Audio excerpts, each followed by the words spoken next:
We are going to unbox both sides of an argument. Mm-hmm. The best we can. We are going to unbox why we are on partially a side of said argument, but how this argument has no valid answer because of nuance. And this, what we're talking about, is AI-generated stuff. AI-generated art. And this is not a NVDA versus JAWS debate. I am not sitting here going to tell you my side of this and make you see that I'm right, because that's not how this works. Because this stuff is so new and so nuanced that none of us have a full bead on how this should work. There's been some things going on with my recording work that involves AI in the past couple of weeks that's chipped away at some of my confidence. A little bit disturbing. I will get into that. And so we saw this really extreme post. No. We didn't necessarily agree with all of this, okay? Mm-hmm. Or a bunch of it. The sentiment was really angry. But it was like, don't fucking fill up my Facebook feed with a bunch of AI crap, because what you're using is all stolen content. Mm-hmm. Now, there is a part of this that is not wrong. Go find the Screen Actors Guild lawsuits. That's stolen content. That's not learned models. That is stolen content, but that's a whole different story. So, this person is very extreme. Now, I posted this because I was a little bit angry when I read it, because it was really kind of triggering. Mm-hmm. Let's just be real. When we get butt hurt on Facebook, it's because we got triggered. Something triggered us, either for good or for bad. And we just decided to go absolute ape shit over it. Ape shit. Okay? It effed me up for a week. This is the human response. As much as we're seeking better ways of communicating, we still get fucking butt hurt. So, understandably, because of some things that I'm going to discuss in a little while, I was feeling really triggered by this post. I didn't necessarily agree with everything it said. And it wasn't a sense of like, let's start an argument in AI for the blind. And I specifically posted it. I said, I bet this could fuel some interesting discussion, and I got what I wanted, partially not in some good ways. And so, the post was polarizing. Who knows? It could have been some AI-generated thing that somebody did. Well, let's fucking throw matches on the fire and see what, because because they know that somebody's going to post that somewhere and rile a bunch of fucking people up, and then it gets clicks to their whatever they're selling on Temu, right? However the hell this works, right? So we don't even know if it's fake. We just know that it was triggering. It did what it was supposed to do.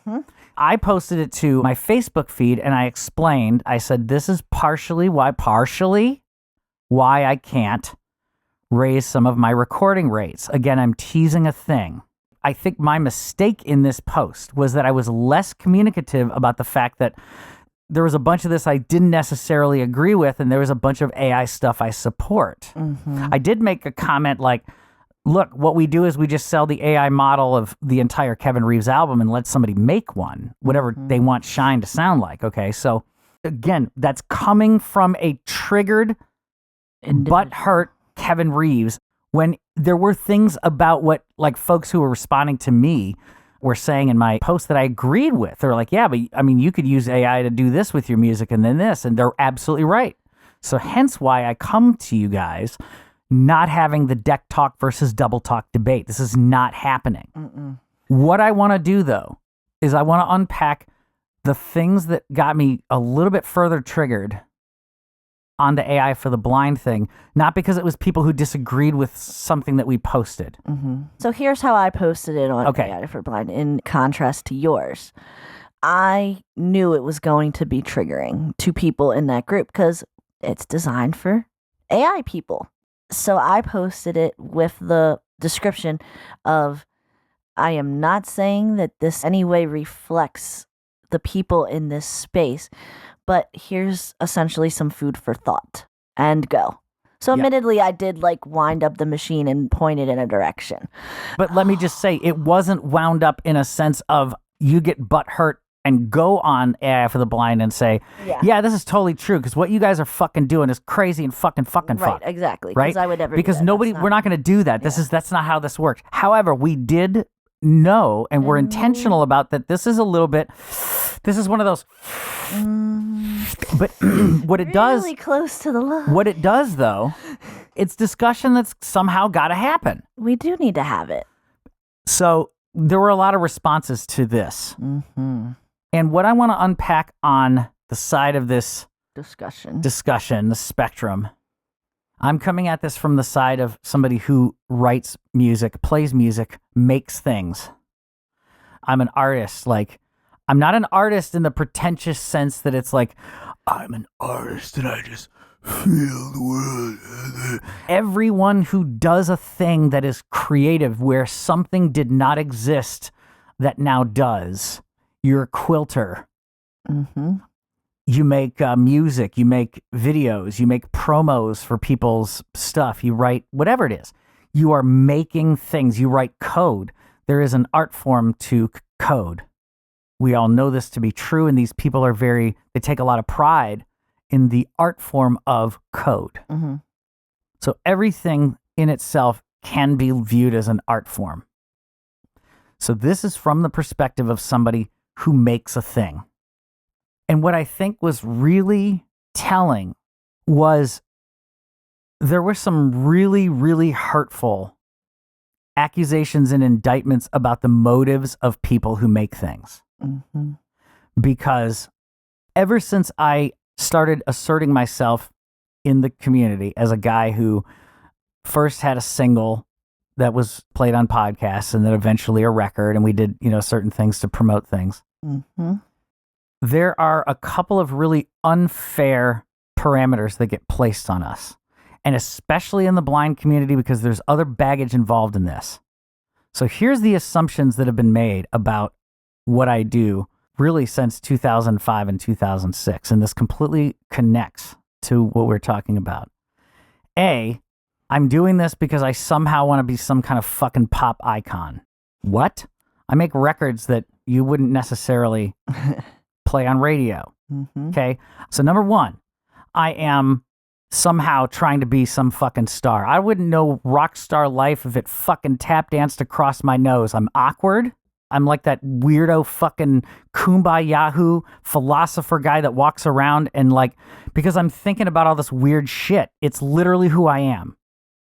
I wouldn't know rock star if it fucking tapped me on the back of the head. Mm-hmm. No desire. Mm-hmm. B, and this is where the baggage of the blind community with this comes in, is that there's a portion of people who assume that you're just one of these blind musicians that continue a stereotype, and you probably, live cloistered somewhere and you just fucking inspire people with your shitty fucking music. And because you're blind and you're born with this fucking daredevil thing where you can Stevie Wonder your way through the world, that's what you're trying to do, right? No, I've turned down inspiration porn potential things that I'm not interested in. I have no desire to play that game either. Okay. The third one is that you're a fucking hobbyist in your mom's basement who thinks you're entitled to some kind of bullshit. That one cringed me, and that's the one that set me off, by the way. So, and that's the third indictment. It's like, well, you're pissed off at this AI stuff because you're in your goddamn mom's basement. You're just some cat that's never going to make it anyway. And you're some cat that's never going to make it anyway, so why the fuck are you complaining? Right. And, here's the other one that I saw a lot. Real musicians, I'm air quoting, real artists don't complain about AI-generated art. They pivot. Now, technically, to a certain degree, and I'm going to get into this in a little bit, that is a somewhat not wrong statement because we know that every time new technology comes out, there's some artists that don't even fucking get it.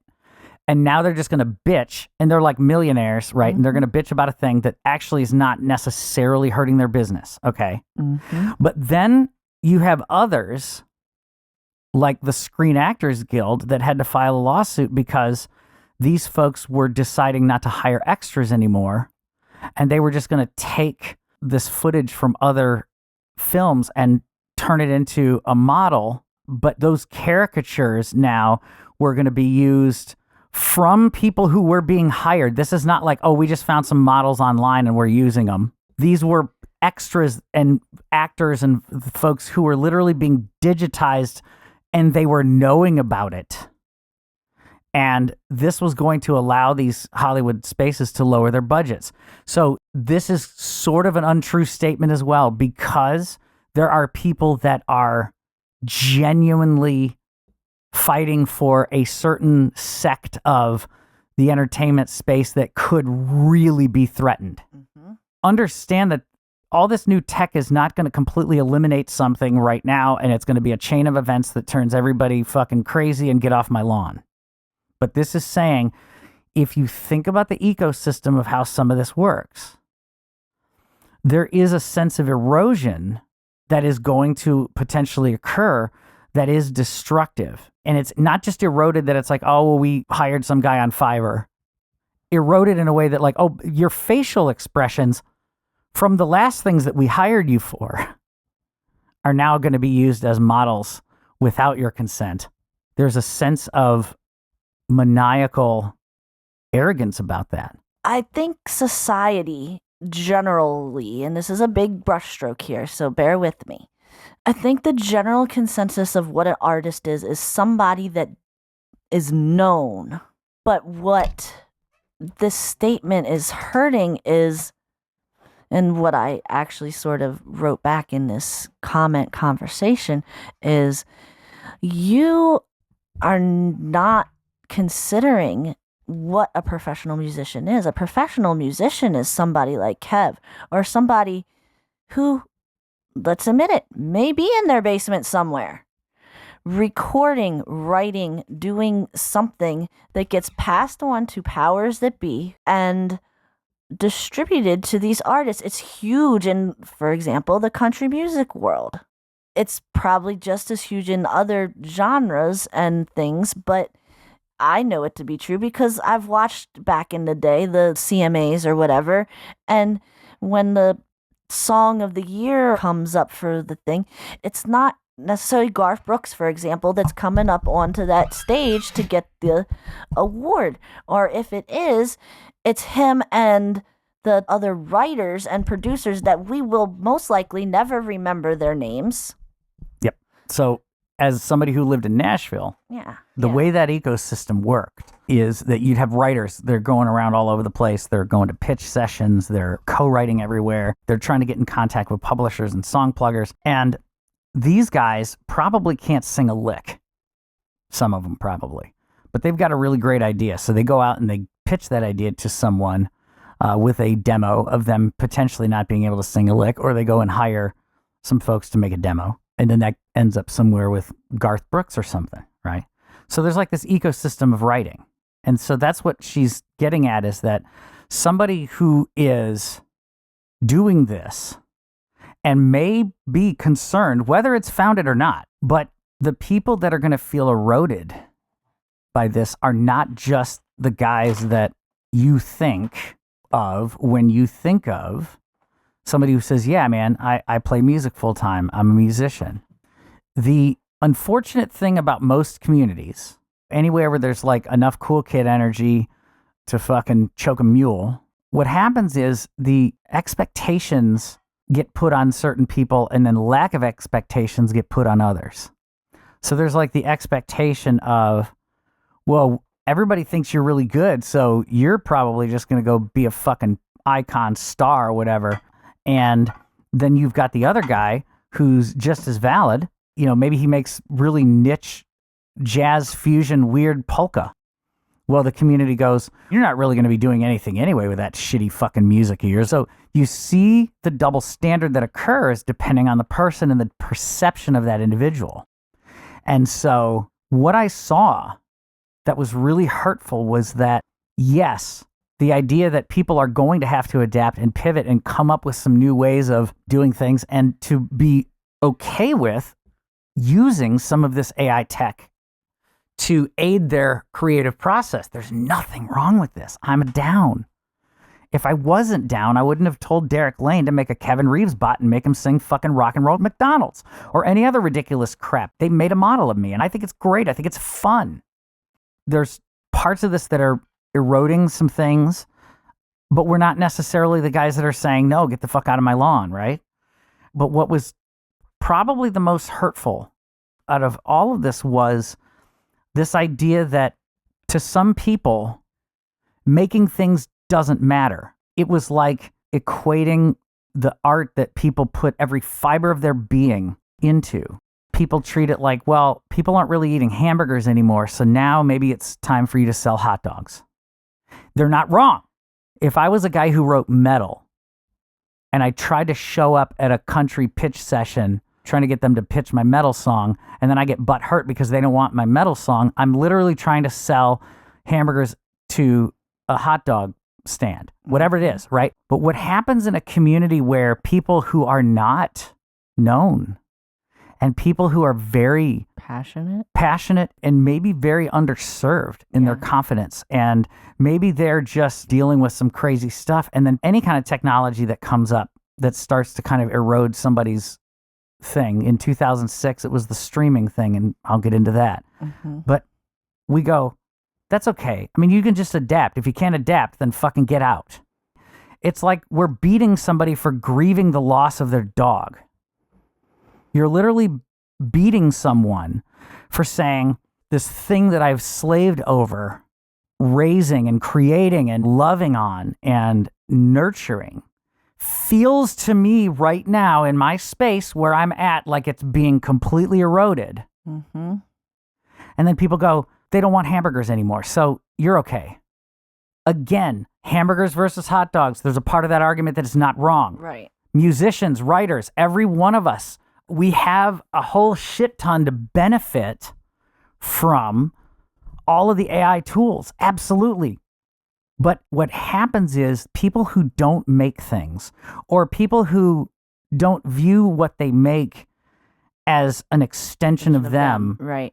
I know some of these beat makers that would be like, oh, just fucking adapt, because they literally look at the beat they make or whatever it is they do as an extension of strictly a pocketbook. Yes, it's a creative idea. They're kind of excited about it, but they're more like, I made sure that I have all the pro chords from that particular sample pack, and then I've got these beats, and because this is a product. That's a thing. If that's who you have developed yourself to be, there's nothing wrong with that. But then the other side of the coin are the guys that are saying, hey, look, we do a thing, and it's potentially out of the ordinary, and it's interesting. It's come through a lot of space of trauma and triumph and love, and this is my lightning in a bottle. This is my child.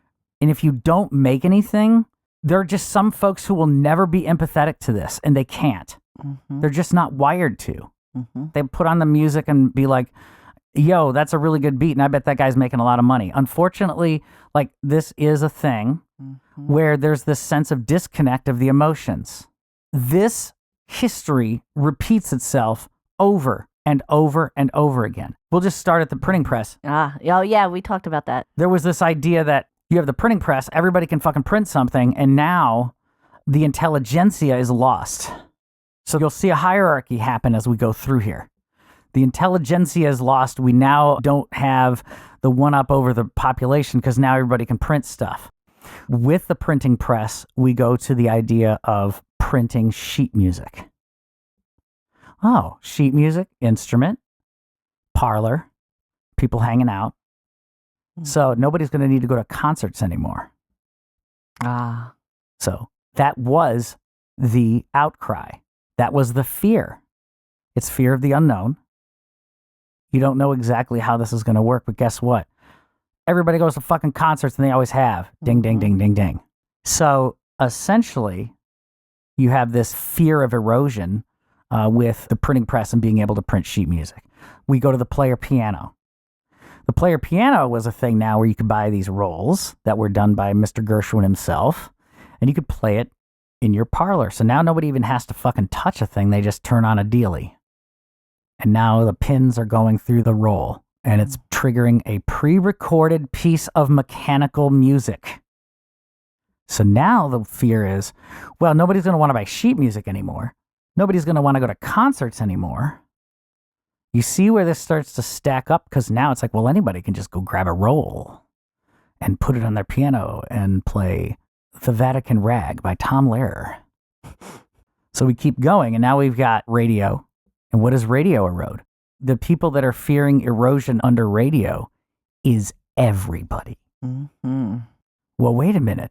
They're not going to want to buy any more of my player piano stuff. Well, wait a minute. They're not going to want to go to a concert. Wait a minute. They're not going to buy any sheet music. So there you see this whole pyramid downline thing happening here. It's getting stacked and stacked and stacked. Mm-hmm. That was radio. Recorded music. Now we're threatened by 78s and 45s and all of the things because now nobody's going to listen to the radio to get their advertising anymore. Whatever the hell it is, you see where this goes. And we go all the way up through the ability to home tape cassettes, and people got really irritable over that shit because they thought, well, everybody's going to be able to dub records. Well, everybody did dub records, but everybody still bought records. Mm-hmm. We figure out that in this pendulum swing of technology, there is an erratic, irrational sense of fear. It happens. It's part of the human condition. We're all complicit in this somehow. Mm-hmm. We are. And especially if you are a quote-unquote over-emotional kumbaya artist who gets butt hurt at the fucking drop of a hat. Mm-hmm. You see where this goes. And so you see where now the irrationality of something that could potentially be a good thing sort of clouds everything. And now here's where it starts to affect me. 2006. I released It's About Time. It has a song on it called Shine. None of that shit's made me ever any money. Pretty much I broke even on a record that I spent about 10 grand on over the course of doing the record, which was like bus trips and hiring the guys to work on and engineer the record. We did it all in the equivalent of everyone's mom's basement, but it wasn't anybody's mom's basement. It was damn dining rooms. Mm-hmm. But you get the point. It was DIY. Right. It was tape and twine. It was gum and glue. And so we released this record. The idea was that I put this record out via CD Baby onto iTunes and everything. I set the record at $9.99. And I say, okay, so with all of the commish, I either get 65 cents a song or $6.50 for the record. And then that takes away a little bit of the PayPal stuff, and then CD Baby can pay you. If you hustled the shit out of this and you knew how, you could make a substantial living without any kind of label help or anything if you were really, really good at this kind of thing. There are folks on CD Baby who had these track records of literally being able to like earn a fucking amazing living on these records, right? That's how this worked. And so they would put a CD out on CD Baby, in iTunes, all of the places. They knew it was going to get downloaded. They were okay with it getting downloaded. They knew it potentially could get copied. They were okay with it potentially getting copied because there's nothing you can get around. But they knew that the greater measure of what came in from their work were going to be from iTunes sales, downloads, and whatever. And then they go on the road and they play shows, whether they're playing to 10 people or 1,000 or 10,000, they're literally selling the shit out of their trunk. You might not think they're rock stars, but the people around them that are watching them drive 5 hours to play to 10 people and sell 2 pieces of merch, they're fucking rock stars. Hell yeah. We think about all of this, and we had a mathematical piece of economics in mind of how we could sell a record. But then streaming came out. And this eroded a bunch of us to a sense of irrationality. Well, what people think is irrationality. So as somebody who literally watched the transition between download sales and streaming and the new idea that cars were no longer coming with CD players, there's literally no way to now earn back what you spent on a record. Right. So all of the well-intended people, around us were like, yeah, but I know, but there's just like a new way of doing this now. And you're just going to fucking figure it out. And you're just going to everybody kind of does a thing, and then it's going to lower the budget and do a thing and a thing and a thing. They're not wrong. We've figured out, we put this shit out on Spotify, and it's a calling card because we can make money with live shows. We could have like a half covers, half originals thing that we can go do private events and make $500 a man, and then go the next day and do a coffee shop for absolute fucking free and play all of our original music. And we now sell tumblers and t-shirts and things that can't necessarily be replicated online. There's all kinds of fun ways to be creative. These people are absolutely right. But what occurs here for someone who literally is driven by the things that they make, they can't help it. There's a bunch of us out there. They're listening to this now. I don't care if you're making games. I don't care if you write songs or if you write greeting cards for people, you make a thing. What they were seeing was the thing that they made being devalued. That's what it felt like to them. It felt like, yeah, I mean, you're still going to make the same music and everything. You're still going to put out all the same work, but it's really not that big a deal because you're and it's really just, I mean, you just kind of use it as throwaway. It's just throwaway. It's just throwaway. But these are people who are left-brain business folks who maybe they don't understand what it's like to build something. They understand how to build a business. What happens if they saw that whole fucking thing burn down? And then some other douchey business guy comes up and goes, oh yeah, but you can just write that off and then you can rebuild and rebuild and rebuild and adapt and rebuild. But they're like, no, that was my fucking life in there. That was memories. So you see where this goes. You see how this operates. And what ends up happening is the thing starts to get devalued, and then the people start to feel devalued. When you start devaluing a thing that people make, you then begin to devalue the people that make the thing. And that's really my biggest argument on this whole thing, was there wasn't a sense of, hey, you know, as a musician, you know, and as an artist, there's creative ways we can harness this. Yes, there was a lot of that in that group, but there also was the same kind of snark and vitriol that happens to folks who make stuff. Every single one of us, A, our motivations are completely wrong, and B, somebody thinks they kind of know a journey. Do you want my 18-hour wedding days of load in and load out as a musician? Do you want that? I mean, that's the thing that makes me money, and that's the thing that fucking allows me to fund the potential to make another Kevin Reeves record. There was money that I made from 18-hour wedding days where they changed the fucking thing on you 5 times during the day, and you're stressed to the max. But this is the thing you're doing so that, you know, you go and spend a couple weeks making a record. But then let's talk about making a record, or let's say you had a business model around records and tours. We're not talking about the fucking American Idol folks that live in this kind of luxury where all this shit's provided. We're talking about the people, the blue collar musicians, the middle class guys that are like, yeah, I make a living. I fucking tour all over the country in a damn van that does make it down by the river. And I go to these shows. I play for 5 people, 50 people, 500 people, 5,000 people. I've done it all. We're devaluing these guys by devaluing the thing that they make and the thing that they slave for that some people just think is no big deal. I guess if you think that it's no big deal, that's fine. I mean, people are free to see the world the way they see it. And I'm never going to convince anybody of anything except to just say, if you don't mind, really, if you don't agree with this side of the argument, just try to be a little more mindful not to kick the people that are grieving, and give the people that are grieving a little bit of room so they can adapt to this thing now with AI. And they can say, okay, well, there's things we can do. And no, it doesn't kill my business because there's so many people that still hire Kevin Reeves to do vocals, and I'm making a living. But where the sadness comes in and where the butt hurt comes in is the fact that I am literally watching slowly things that I make and the way in which we do things becoming obsoleted to where you're going to get to a point where you are really kind of no longer needed. Where I started with this thing about feeling sad and butt hurt at the very beginning of this conversation was the fact that I'm now getting work tape demos that are AI vocals. Now, this is not necessarily a problem. It's literally a piece of mechanics. Somebody doesn't want to fucking sing a vocal, so they program a thing to sing a damn thing, and it works. Why not? Makes absolute sense. But the problem with this AI vocal is that it's absolutely perfect. See, the difference between when I would do demo singing is that I wasn't competing with the guy that wrote it. He might not have been a singer. He put auto-tune on and he sort of sang a bunch of melodies and made it work. And he goes, hey, I'm really sorry for this crappy vocal.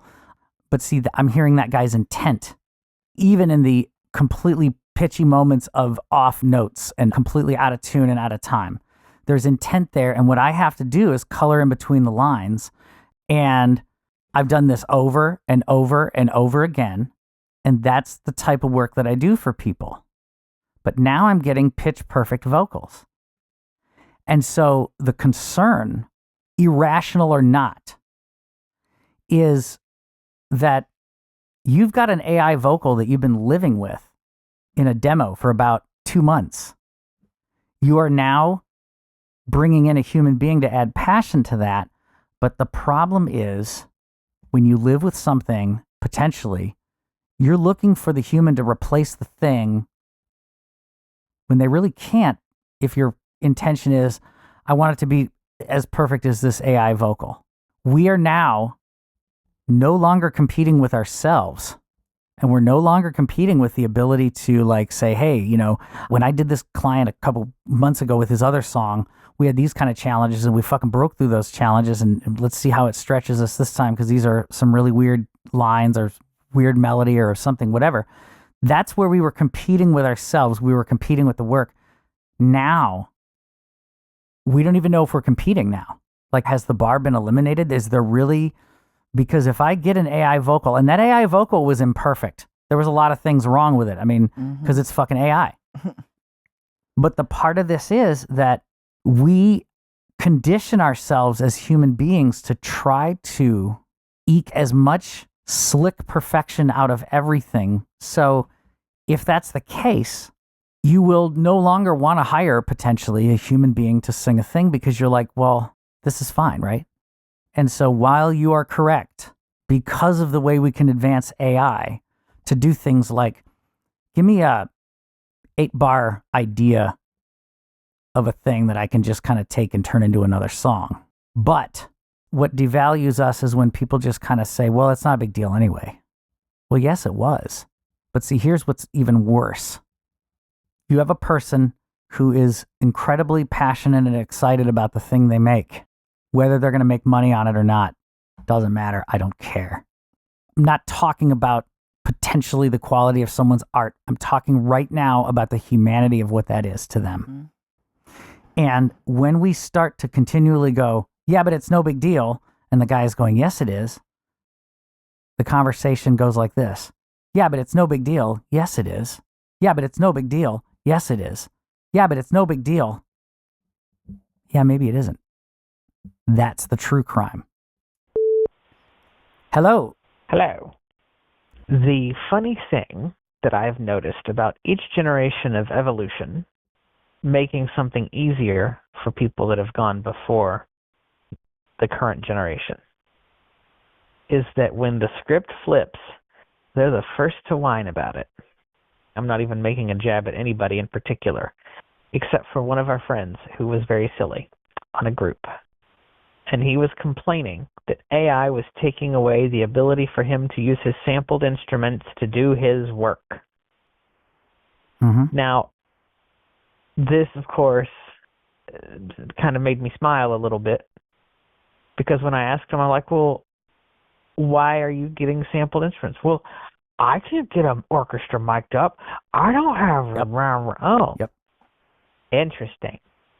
So, a level of ease that you can use with some talent and practice that is applied is good.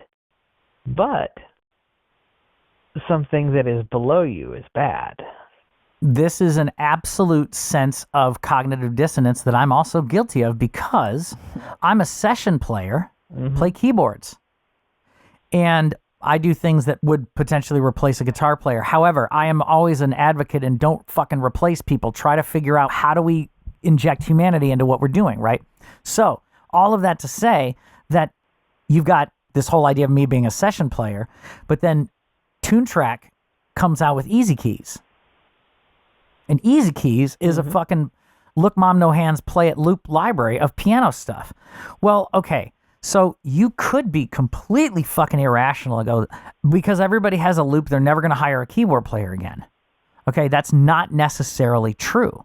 We always still know that the humanity somehow manages to ring through. I don't get a lot of keyboard work on my thing. People could fucking program a loop. MIDI is easy enough to go grab your favorite pro chords from Unison Audio and do your own thing. I know this to be true. It does not make me sad because there are so many other ways that I end up on recordings because there are people who want what I do that they can't get in a loop, so they want that, okay?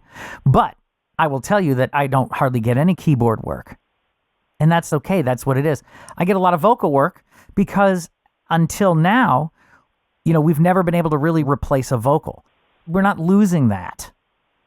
But watching it erode, that is a thing that will erode. And it is sad.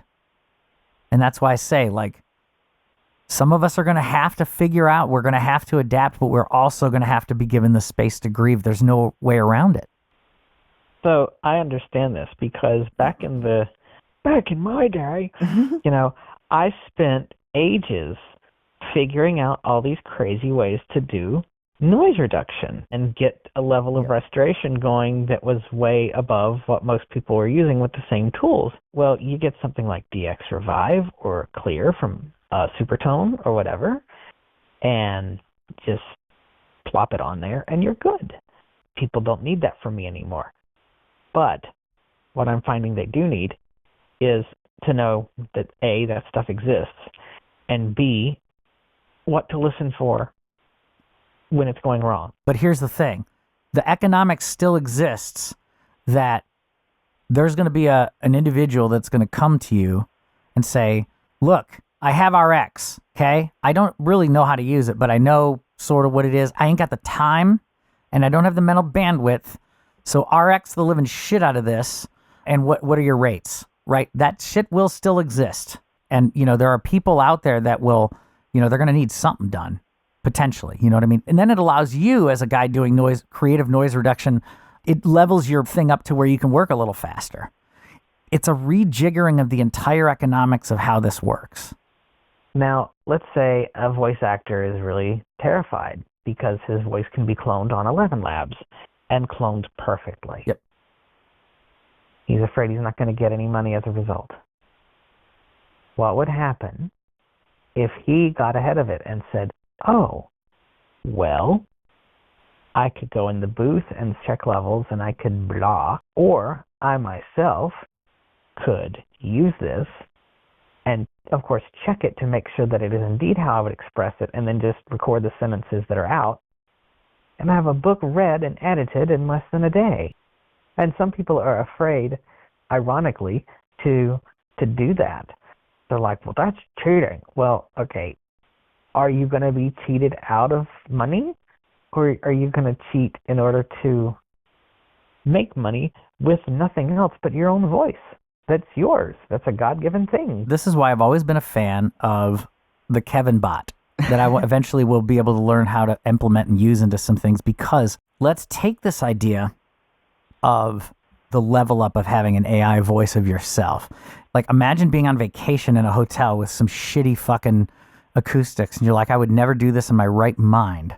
And you go in there with your whatever mic, and you're like, it's Ford, it's Fairlane Ford, come to Fairlane Ford, blah, blah, blah, blah, blah, blah, right? With kids running around, all kinds of crazy bullshit going on, because you're like, oh, hell, And then you rip it through your AI thing where it's like modeling your voice by your own voice, and now it's clear. And you just literally were on vacation making money with fucking AI. See, do you see why I will not have this argument? Because I can totally and will totally take advantage of as much of this as I can in order to offer people the best thing that I can offer them and it still be creative. I don't want to phone things in. It's not necessarily what I want to do, but to be able to decrease some bandwidth here and there and get some ideas. My tears fall down. Remember going back a couple months ago where I was talking about Brian Smart having sent me that 6-minute yacht rock thing. And so I said, listen to this, guys. This is what he sent me. And I heard the song and there's a bunch of throwaway things in there, But the thing that the fucking AI came up with, the first two measures, that's a hook. That's a song I can write. And it will now exist in its own form that I created, but it would not have existed had Brian not gone in and wrote a bunch of fucking prompts and had the damn thing do a thing that's a pretty good Eric Carmen, all by myself, kind of yacht rocky thing. It's brilliant. There's tons of use cases that are, I think, fair to the art and the human side of the argument, but it's people that tread to the other side where they completely forget the humanity. And I'm watching this happen. So let's trace this to a natural conclusion in that, all right, you've had KevBot substitute your crappily recorded vocal. Mm-hmm. And he's great because he was modeled with really good stuff. All right, well, what just happened to what I do? KevBot just made the vocal cleaner. I don't have to do anything, right? Oh, good point. Well, and so here's the irony. AI is messing with other people using AI.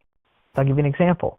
A guy who I follow on YouTube realized he got a whole bunch of his music taken down for copyright violation because he used loops that he legally bought. Why? Because someone who also legally bought those loops used them in their copyright work first. And so YouTube flagged his stuff for copyright infringement. Yep. Oops. Yeah. So, what I think a lot of us who are artists and creatives see is a whole bunch of amazing potential, because we'll sit here and talk about it and we'll laugh about it. We'll laugh that Kevin Reeves can now do Rock and Roll McDonald's or Oh Solo Mio, which we have to. When KevBot 2.0 is released, yeah, because this new RVC variant called Applio comes out, yeah, it's even more nuanced. KevBot 2.0 sounds even more amazing than KevBot 1. Interesting. Yeah, we like So, that we are coming at this from a place of nuance. We are coming at this from a place of understand that all of these things have consequences. Some of them not so great and some of them pretty amazing. So really what the deal is as human beings is we have to just figure out how to navigate this in a way that we utilize this tech in a way that it needs to be utilized, and we somehow retain a humanity to where we're just not devaluing people. My job then becomes, all right, I can't clean up your vocal because you don't need that anymore, but I will go through good vocals from you in the past, the collective you, whatever, whoever. Mm-hmm. And I will, for a fee, train a custom model of your voice that I know to be and good. There is now, and there you have, there is a pivot. business model, and Derek, that would be a thing that people would buy. Do you see how easy it is for someone to pivot? This is possible. That's why the argument of the people going, just pivot is not wrong. You have to stop and breathe. Yep. And like you said, have your breathing space. Mm-hmm. That's absolutely correct. Yes, everyone is correct. Pivoting has to occur. We have to be able to show the fact that as humans we can adapt, because the cow does not give milk. So if obstacles are placed in the way of us being able to extract the milk from the cow, we have to adapt. If the cow is 3 miles away, now we have to buy a car. We got to go get it somehow. That is part of the cows making ice cream. It is the laws of the universe. The cow does not give milk. Adapting is absolutely correct. But all I have to say to the folks who are probably very good at adapting, and those of us in the artistic world are also very good at adapting, but we're good in our own way. We got to go through our processes. Just understand that as people are adapting through this, you're going to see irrationality, because what you're seeing are people grieving the loss and the potential loss and a change that they're going to have to come to terms with. And so I think in my kumbaya-ness, I say, if you can encourage someone to pivot, try to encourage them and inspire them in a way that utilizes their talents, instead of saying, it's just fucking hamburgers, because it's really not. I promise. And if we're going to tell people to pivot, find a way to inspire them. Just understand that right now, this is a blow. This will right itself. It always does. This is not a fucking doomsday scenario, ladies and gentlemen. But understand that I am dealing with two worlds, because here I am saying, well, we can get AI to write a thing, and then we can get AI to write a thing. And then here we also are feeling very blue about a thing. Well, that's like someone complaining about no one buying their record while they're streaming music on Spotify in the background. This is exactly right. This is why I no longer have the streaming discussion. Because I understand I had to go through that fucked up process of realizing that I can no longer sell records. So we don't do it anymore. We know exactly what we're going to do next. We figured it out. It's fine. But it hurt. And it hurt for a very, very long time. And somebody who has been completely underconfident in their work their entire life, not because of their underconfidence with their musical ability, but that their stuff is worthy of anyone's fucking cool kid energy, right? It was always the live gigs that made people more money. It's well, records made people money back in the day because you'd have the label would pay you to fucking make a record, and then you're gonna go sell it. Now they're gonna fucking take whatever the hell bullshit off of the top to recoup all of that, and you're eventually gonna make money back doing records. That was the economics, and it worked. And so streaming has disrupted that economics. I am officially okay with it. Not like my fucking declaration of that means anything, but it means something to me because this has been a grieving fucking process. And AI is a similar one, but in kind of a different space. I am not going to sit here and doomsday scroll my career into oblivion. It's not going to happen. There's too much humanity going on. There's too much opportunity. My schedule is quite full of air gigs and things that I'm doing for people, but there is also a sense of fear, because within that fear is a fuck ton of grief. I'm watching a thing that I know that I will be able to adapt to at some point. You could already see us having the excited conversations about, ooh, I can AI this and blah, blah, blah, blah, and still be able to make some money on this. You can already see the brain working, but just please understand that with all of this kind of stuff, people have to be able to grieve. If you don't agree, that's okay.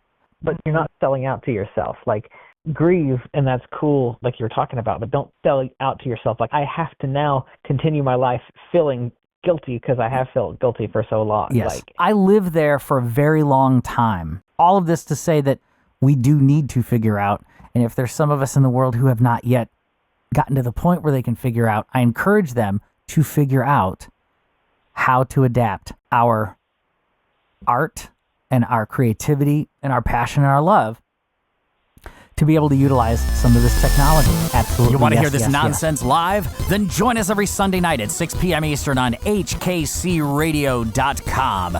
Links to this episode are in the description, and don't forget to smack like and subscribe.